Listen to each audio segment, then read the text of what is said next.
Bonjour à tous et bienvenue sur le JT du Coin, l'émission qui récapitule les actus crypto récentes et qui est sponsorisée cette fois-ci par Tangem. En ce moment, apparemment, c'est la saison des fermes de minage illégales.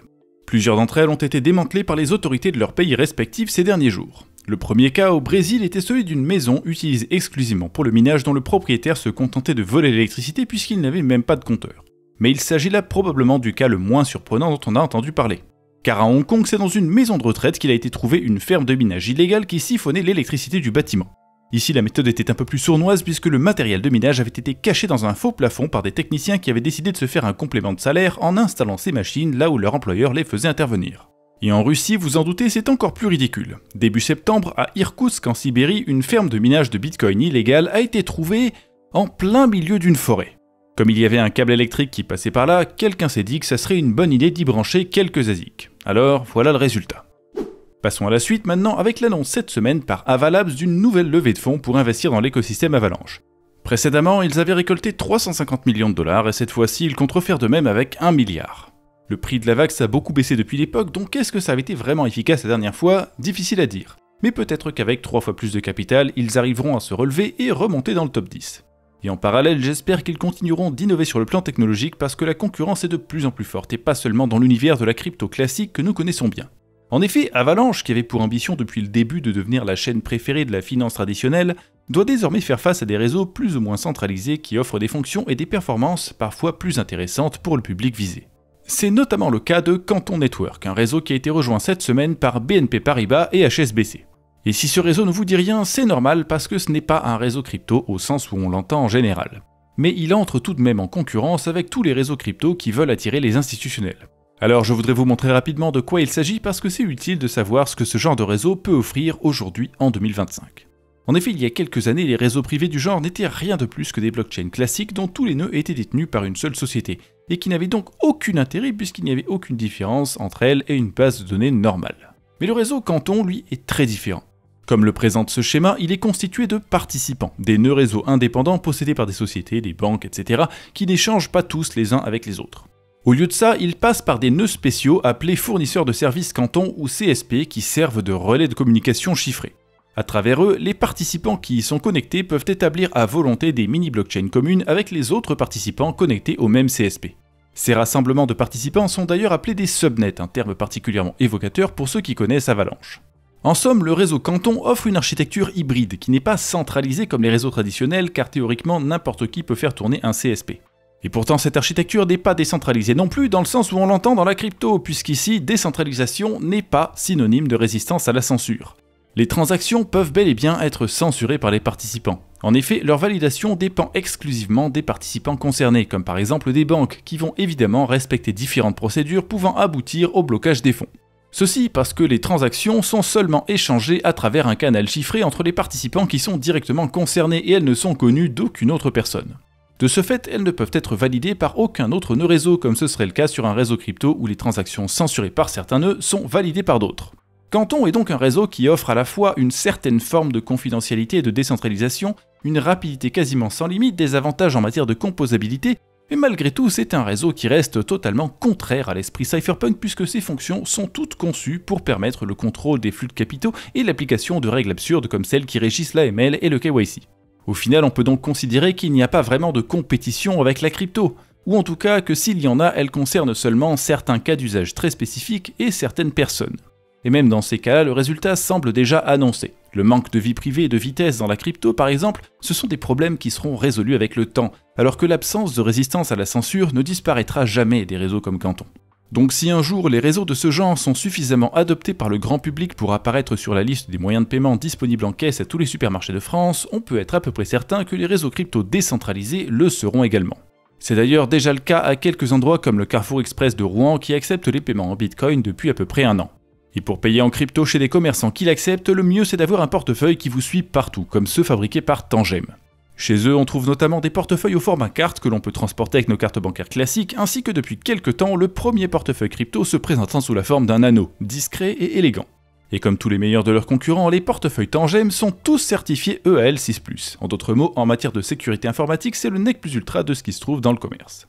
Alors si vous avez besoin d'un portefeuille crypto et que vous voulez profiter d'une réduction exclusive de 10%, n'hésitez pas à cliquer sur les liens en description et à utiliser le code JDC. Mais revenons-en aux actualités avec la découverte il y a quelques jours d'un nouveau virus baptisé ModStealer, dont l'objectif est de voler les clés privées, phrases de récupération et clés API de plateformes d'échange en ciblant les extensions de navigateurs. C'est un virus auquel il faut faire attention car il fonctionne à la fois sur macOS, Linux et Windows. Cela dit, pour l'instant, les victimes étaient essentiellement des développeurs en quête d'un emploi qui répondait à de fausses annonces. Les arnaqueurs faisaient télécharger aux malheureux chômeurs des fichiers infectés et le tour était joué. Alors faites bien attention à vous et à ce que vous téléchargez, même si, il faut le dire, l'apparition de ce virus est loin d'être ce qui a fait le plus de bruit cette semaine puisque 2 piratages de grande envergure ont pris place. Le premier a touché Swissborg, la célèbre plateforme d'échange pour téléphone mobile qui a perdu plus de 40 millions de dollars à cause d'une faille dans l'API d'un partenaire fournisseur de services de staking. Ce n'est pas Swissborg qui a été piraté, mais ils ont bel et bien perdu cet argent malgré tout. Heureusement, les utilisateurs de Swissborg n'ont pas été affectés. La plateforme dispose effectivement de suffisamment de fonds en réserve pour immédiatement indemniser tout le monde.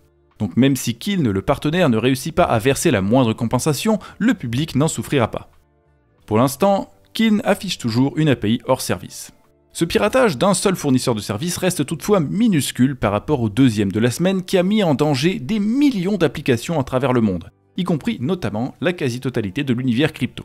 Car cette attaque de type supply chain avait pour cible le compte NPM d'un développeur connu et auteur de plusieurs paquets utilisés par des millions d'autres développeurs. Et pour ceux d'entre vous qui ne le savent pas, NPM, pour faire simple, c'est une plateforme de distribution semi-automatisée de logiciels permettant aux développeurs du monde entier de s'appuyer sur le travail des autres et de maximiser leur potentiel. Sur NPM, les développeurs ont la possibilité de publier des programmes sous la forme de paquets disposant d'un nom unique. Ces paquets peuvent ensuite être référencés par d'autres développeurs et utilisés au sein de leur propre programme comme des briques permettant de construire quelque chose de plus grand. Les paquets ainsi référencés sont appelés des dépendances parce que le programme qui est créé en les référençant dépend d'eux pour fonctionner. Aujourd'hui, une grande partie de l'infrastructure informatique mondiale fonctionne comme ça. Pour aller plus vite et plus loin, les développeurs référencent des paquets qui référencent des paquets qui référencent des paquets. On en arrive à une structure comme celle qui a été représentée par le webcomic XKCD. Les petites briques qui sont en haut, c'est ce que vous avez l'habitude d'utiliser au quotidien, les Facebook et Google. Et tout en bas, on voit que la quasi-totalité du système dépend du bon fonctionnement d'un bout de code développé par un anonyme perdu au milieu de nulle part. Maintenant, que se passe-t-il si ce petit bout de code innocent est modifié par un acteur malveillant qui y insère un virus ? Bien rapidement, tous les programmes qui en dépendent et qui sont mis à jour avec la nouvelle version deviennent des outils de propagation de ce virus. Et c'est exactement ce qui est arrivé cette semaine à Josh Judon, alias Kix. Le 8 septembre, vers 13h TUC, il a reçu un mail provenant du support NPM, ou en tout cas, c'est ce qu'il a cru. Le mail, en apparence totalement inoffensif, indiquait que ça faisait bientôt 1 an depuis la dernière fois qu'il avait changé sa clé 2FA et qu'il devait le faire à nouveau rapidement, sous peine de voir son compte verrouillé 2 jours plus tard. La tête ailleurs, après un début de mois difficile, la victime a cliqué sur le lien dans le mail au lieu d'aller directement taper NPM dans la barre d'adresse de son navigateur. Cette erreur bête a suffi à faire fuiter ses identifiants NPM et avec ces informations, le pirate a immédiatement mis à jour plusieurs paquets développés par Kix. Il y a inséré un bout de code permettant de modifier discrètement les adresses destinataires au moment de l'envoi d'une transaction crypto. Lorsque le virus fonctionne, tout utilisateur affecté qui pense envoyer ses transactions vers une adresse X envoie en fait son argent vers une adresse Y appartenant au pirate. Pour ne pas être remarqué par les antivirus, le virus était conçu spécialement pour se déclencher uniquement en présence d'un navigateur internet comme Chrome ou Firefox, et pour rester inactif lorsqu'il était sur un serveur qui ne dispose pas de navigateur. Mais le pirate a fait une erreur colossale en concevant cette protection et elle a mené à sa perte. Car peu de temps après avoir mis le virus en ligne, il a été démasqué par des développeurs qui ont constaté une erreur informatique causée par cette protection du virus. Le CTO de Ledger a immédiatement sonné le tocsin sur Twitter et tout le monde a été prévenu que quelque chose n'allait pas. L'origine du problème a vite été révélée et presque tous les programmes qui auraient pu être affectés ne l'ont pas été. C'est ainsi qu'au final, le pirate qui avait entre les mains la capacité de voler des centaines de millions, voire des milliards de dollars, s'en est tiré avec à peine 1100 $ d'après Arkham Intelligence. Il s'agit donc probablement du plus gros échec de l'histoire des piratages crypto.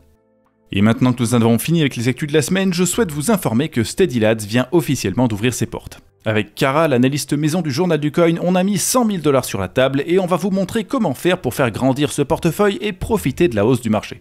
Chaque trade est partagé en toute transparence avec la communauté pour bien comprendre nos décisions. Attention, l'offre de lancement est limitée dans le temps, alors profitez-en vite. Rejoignez Steady Lads dès maintenant avec le lien en description pour entrer dans la tête d'un pro du trading crypto. Et dans tous les cas, comme toujours, je vous souhaite une bonne semaine et j'espère qu'on se reverra dimanche prochain. À bientôt!